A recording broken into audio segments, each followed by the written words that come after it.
TWR Albania prezanton Shpresë për ty.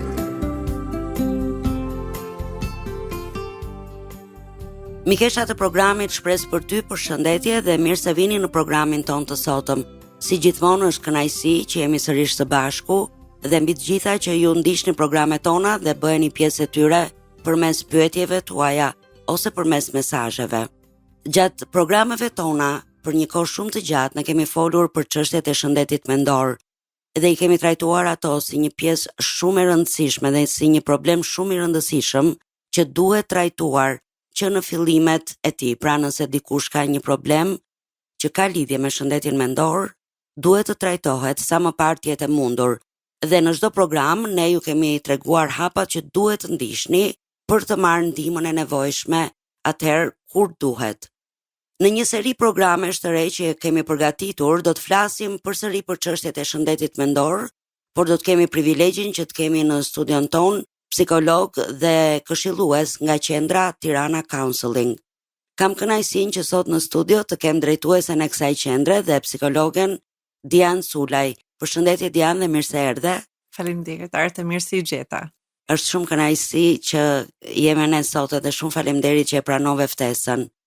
Siç e thash, ne do të bëjmë një seri programesh me psikolog dhe këshillues nga qendra juaj, por doja që ta filloja me ju si drejtuese dhe themeluese e kësaj qendre dhe doja që të merrnim një informacion të përgjithshëm në lidhje me qendrën, por edhe me disa gjëra specifike që ju bëni. Kështu që pyetja ime e parë padyshim ka të bëjë me prezantimin e qendrës suaj. Mund të na tregoni më shumë për këtë qendër, pra Tirana Counseling, kur është themeluar dhe cili është misioni i saj? Tirana Counseling Center ka 4 vite që është themeluar në 2021. Ne kemi pasur zemër shumë për të shërbyer komunitetin e Tiranës dhe jo vetëm e Shqipërisë dhe shqiptarë kudo që ndodhen që i kanë nevojë për shëndetin e ndihmë në shëndetin mendor dhe kemi për zemër të trajnojmë gjithashtu psikologët edhe psikiatër në të qenerit më profesionist në punën që bëjmë, sa më të saktë në punën që bëjmë. Edhe kjo është dëshira jonë për të ndihmuar njerëzit dhe për të ndihmuar gjithashtu profesionin tonë të jemi sa më të mirë, sa më të shkëlqyer. Besoj që viti 2021 ka qenë koha, mendoj, pas pandemisë. Po. Edhe nuk e di nëse ideja për ta krijuar këtë qendër edhe për të ndihmuar njerëzit ka lindur prej kësaj apo kishte të bënte me pandeminë? Në fakt dëshira ime për të pasur një qendër dhe nevoja për të pasur një qendër ka qenë shumë më përpara, por nuk është bërë e mundur deri në një moment të saktuar. Edhe patjetër pandemia ishte një kohë që njerëzit kanë pasur shumë nevojë dhe kemi trajtuar njerëzit edhe nga shtëpia shpesh herë. Jo me qendër të hapur, kemi bërë në mënyrë shoqërore për të ndihmuar njerëzit. Por pas pandemisë pam që ishte shumë e nevojshme dhe ishte koha për të hapur. Morëm guxim edhe bëm. Pra gjithsesi Zoti ka kohën e vet kur i bën gjërat. Është e vërtetë. Çfarë lloj shërbimesh ofroni për individët që kërkojnë ndihmë? Shërbimet tona janë të gjëra. Ne ofrojmë shërbim vlerësim psikologjike, trajtojmë fëmijët, adoleshentët, ndihmojmë individët, ndihmojmë çiftet, prindërit gjithashtu. Ne kemi edhe shumë gjërë e madh moshash, duke filluar 3 vjeç ose 2 vjeç e gjysmë deri në pleqëri. E kemi trajtuar njerëzit. Dhe në përvojën tuaj, cilat janë disa nga arsyet më të zakonshme pse njerëzit kërkojnë ndihmë psikologjike? Shpesh herë janë gjëra në të kaluarën e tyre që ka lënë pasojë në jetën e tyre. Disa herë janë gjëra që duan të menaxhojnë, por nuk pa e menaxhojnë vetë dhe i shikojnë që kanë nevojë për pak ndihmë. Ndonjëherë është për të arritur një qëllim për veten e tyre. Nuk e kanë bërë një gjë që kanë pasur dëshirë dhe duan të arrinë dhe nuk e dinë pse janë të bllokuar, vinë edhe konsultohen me ne. Ndonjëherë janë për gjëra të traumës që mund të kenë pasur në jetën e tyre, që në femëri ose më vonë, që kanë nevojë për shërim, edhe kanë nevojë që dikush të heci bashkë me ta në mënyrë profesionale, jo vetëm në mënyrë shoqërore. Fakt doja të thosha që në një nga programet që do të vinë më pas, ne do të flasim specifikisht për traumat, sepse mendoj që është me të vërtet një problem shumë i madh nëse trauma është e patrajtuar. Ke shumë të drejtë Arta, le pasojë shumë të madhe, në veçanti kur ndodh në femërinë edhe lihet e patrajtuar. Shpesh herë pasojat shfaqen më vonë në moshë adoleshente ose më vonë edhe problemi mund të jetë blokues për personin. Ai mund të bllokohet komplet për jetën e tij. Pra shumë e rëndësishme që të diskutohet. Patjetër. A ka një grup moshë të caktuar apo një kategori që paraqitet më shpesh në qendrën tuaj? Kjo është pyetje e mirë. Unë mendoj që brezi i ri është pak më i hapur. Shpesh herë ne kemi prindër që duan ndihmë me fëmijët e tyre, qoftë për një problem në sjellje ose një problem emocionale që fëmijët nuk po i përballon diçka kollaj, edhe më vjen mirë. Të them drejtën që prindërit duan që fëmijët e tyre të trajtohen edhe të marrin ndihmë në kohën e duhur, dhe kjo është vërtet ndihmë për një fëmijë. Nëse merr kohën e duhur ndihmë një fëmijë edhe mund të jetë më i qëndrueshëm në jetën e tij, mund të ketë më shumë reziliencë dhe të qëndrojë në këmbë më mbrapa, është shumë e rëndësishme. Por edhe kemi pasur fëmijë që referojnë prindërs e tyre.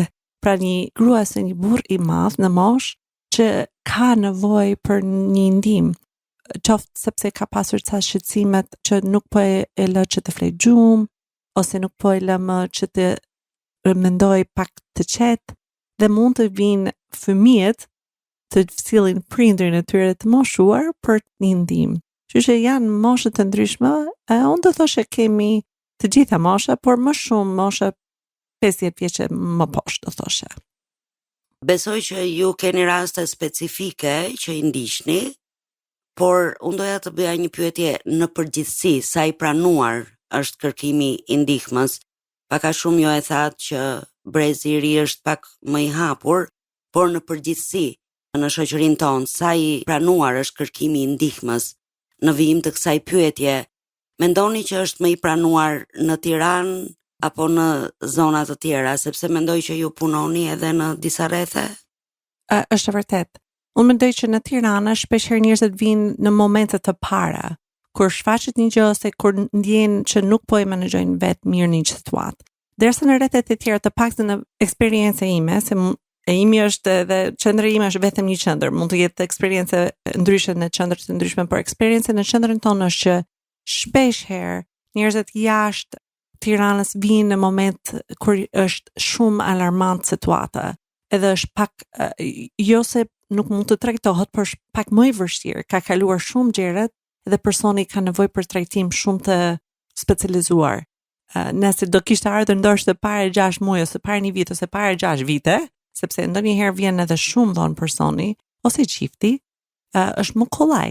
Nëse vim në momentet të parë të problemit, patjetër trajtohet më mirë. Nëse vim në momentet kur gjithçka ka plasur edhe nuk kemi më ku të shkojmë, patjetër është më i vështirë sepse jeta po shkatrohet në ato momente. Unë mendoj që është më i pranuar në përgjithësi nga brezi i ri, siç thash, mendoj që është edhe një njohuri pak më shumë për punën psikologjike, por jo të gjithë besojnë te psikologu për disa arsye të saktuar. Për arsye mendojnë që ndoshta s'ka nevojë, për arsye që mendojnë që ka thashateme me profesionistët, që është për të ardhur keq, që është ky mentalitet, por edhe ekziston si problem në shoqërinë tonë. Kështu që janë disa arsye pse njerëzit stepen gjithashtu edhe kur mund të duan të kërkojnë ndihmë. Pra, arrim në përfundimin që ndërgjegjësimi për të kërkuar ndihmë në kohën e duhur është shumë i rëndësishëm. Dhe në fakt ky është synimi i shumë programeve tona, ndërgjegjësimi dhe drejtimi i njerëzve hapat që duhet të ndjekin për të marrë ndihmën e duhur. Po, kjo është përmbledhje shumë e mirë. A hasni ende paragjykime apo keq kuptime rreth këshillimit psikologjik? Si trajtoni këto? Për shembull, ju thatë rastet kur një fëmijë sjell një prind. Si mund t'i trajtoni? Ju duhet kohë për t'i shpjeguar. Varet në marrëdhënie të psikologu me klientin, me personin, është shumë e rëndësishme të jesh shumë transparent, të jesh e hapur dhe të bësh pyetje personin si e ndihet, a ka ndonjë përshtypje për këshillim, si mendon për psikologjinë, edhe të kuptoj personin nga vjen, çfarë po mendon për situatën. Nëse unë e kuptoj personin tjetër që kam përballë, kam më kollaj edhe të jem e hapur me të lë atë të bëj pyetjet e tij ose të saj që edhe ai të besoj, sepse nëse ai nuk e beson procesin, është shumë më i vështirë dhe është thuajse e pamundur.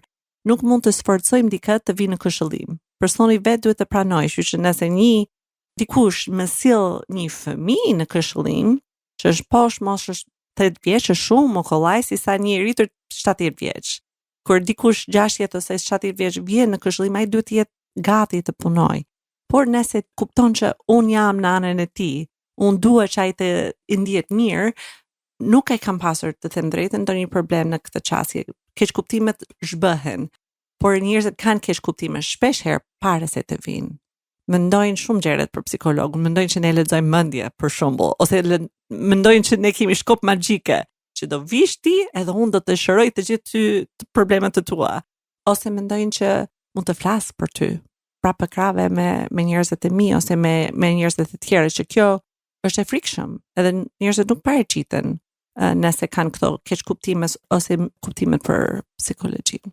Madje një pyetje që unë kam bërë është çështja e konfidencialitetit, por do të flasim për këtë duke u ndalur pak më gjatë kjo, pra në vijim të keqkuptimeve apo gjërave, si funksionon procesi një seance këshillimi në qendrën tuaj, pra duke filluar që nga momenti i parë që një person vjen.